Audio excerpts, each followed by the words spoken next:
To these airwaves, Brother Bay. What'd you think of the Clifton Powell interview? Well, I think he's doing what God intended for him to do. It's never too late for you to be whatever God wants you to be. Mm-hmm. And one of the things, success without a successor is failure. So obviously he's going to be successful because he have other people to pass it on to. I've seen you mentor.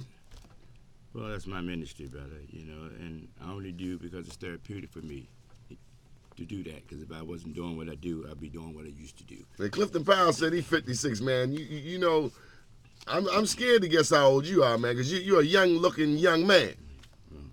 But I know you got me by a day or two. Yeah, I got you more than a day, a minute and 60 seconds in it. What's the shot of hope? Fraternal Order of Ex-Offenders, the one and only Brother Ellsworth Bay.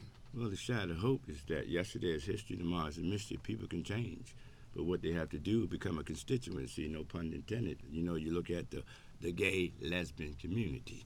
Back in the day, you could call them out. They come out like roaches today because they're on one accord. They have a synergy of energy, and they are a constituency. And too often what we do as a society, and I just got to say this, right? I heard what the brother was talking about, reality. Crime in America is a business. I know that you're involved in business. Most of the people who come into your show are marketing business. You understand? And I just got to say this, too many of us don't have a clue what to do. We spend $17,000 per head to educate our children. If they get apprehended and adjudicated on the juvenile level, we spend $100,000 and $150,000 to warehouse them in a facility. If they don't have enough community residential facilities, we exile them to another state and spend anywhere from $200,000 to $250,000. It's abomination. And I'm going to challenge those who are in power. You don't hear nothing about. I sat on think tanks around the country. Yes, you go do. to Congress and senators, and I see people who do not look like us, skinning and grinning, smiling and profiling, influencing senators and congressmen.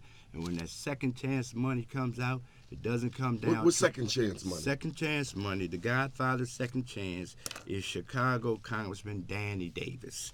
You understand me? And Bush said in 2004, he created the PRI, the Prison Reentry Initiative. And too often you hear people talk about faith-based initiatives. That's only part of the story. The rest of the story, the law says faith-based and community initiatives.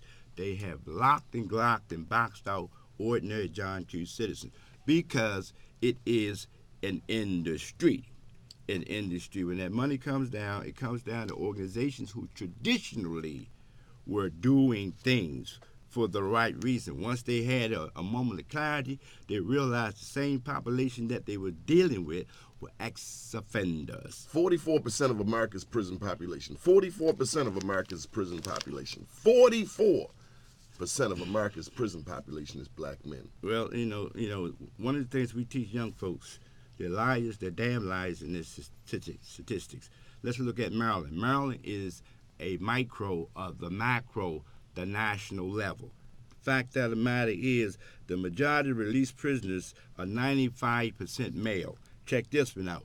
80% of them are African-American male. That is a misnomer. I sleep with statistics. That's a misnomer. We're 28% of the population behind the world. In the state of Maryland. 28% of the population in the state of Maryland. But how is it that we're 80% of those incarcerated? And don't misconstrue what I'm saying. Most of us are not victims. We are volunteer participants. And we don't understand. We point fingers at the police system. They got, $370 million budget. We point fingers at other folks. But what we do, we invest in the criminal justice system and don't get no damn dividend. Let me close with this if you want to see how profound this thing is. Bear with me. The politics of marketing crime. On the national level, they spend over $20 billion a year. In the state of Maryland, they spend $600 million a year. Why would they stop? Give me those stats again. On a national level, we spend over $20 billion per year.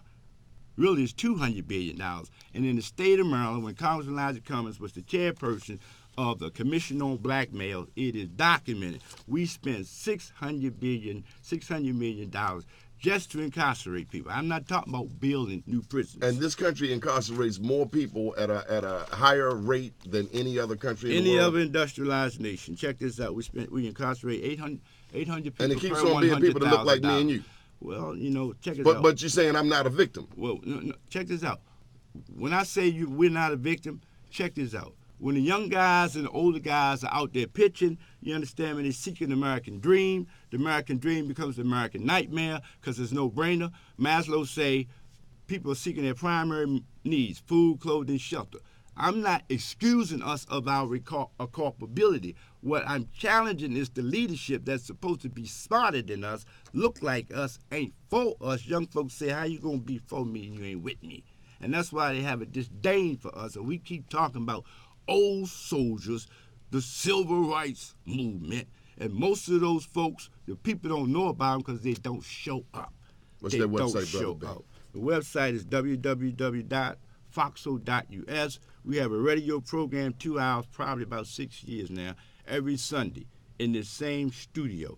And what we do, we don't talk about problems. What we do, engage, provide service, engage, and empower them. You can't help nobody if you don't provide for basic physiological needs such as food, clothing, and shelter. What we do, we have the capacity, and people was doing it before us, and we're doing it after us. We have a process called cognitive restructuring, teaching people new ways of thinking to influence and control their thinking. Oh, slow down. Yeah. One more time, because we got to sum it up on this note. Say it one more time. We have a model created by ex-offenders comparable to the recovery model.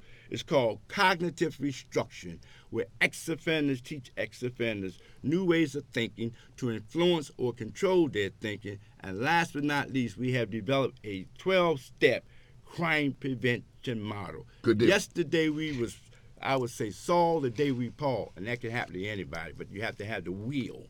Stop complaining, blaming, and start explaining.